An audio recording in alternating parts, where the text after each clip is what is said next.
வலிகாமம் வடக்கில் அதிஉயர் பாதுகாப்பு வலயமாக இருந்து அண்மையில் விடுவிக்கப்பட்ட வீமன் காமம் பகுதியில் மீள்குடியேற்றப்பட்டுள்ள மக்களை ஐநா செயலாளர் நாயகம் பான் கி மூன் இன்று வெள்ளிக்கிழமை நேரில் சென்று சந்தித்துள்ளார்.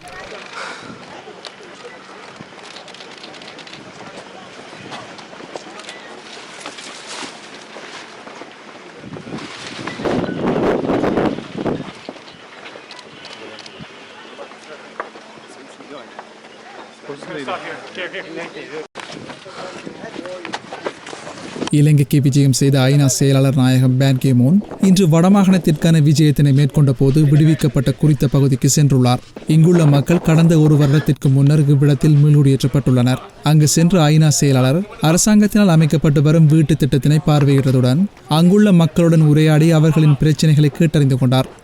இதன் போது இடம்பெயர்ந்துள்ள சகல மக்களும் அவர்களின் சொந்த இடங்களில் மீள்குடியேற்றப்பட்டு சந்தோஷமாக வாழ வேண்டும் என மக்கள் ஐநா செயலாளரிடம் கேட்டுக்கொண்டுள்ளனர். அத்துடன் மயிலட்டி துறைமுகத்தை விடுவிக்க வேண்டும் எனவும் தமது வாழ்வாதாரம் மேம்படவும் பாதிக்கப்பட்டவர்களுக்கு வீட்டுத் திட்டங்களை அமைக்கவும் காணிகளை விடுவிக்கவும் ஐநா உதவிகளை செய்ய வேண்டும் என்றும் கேட்டுக்கொண்டனர்.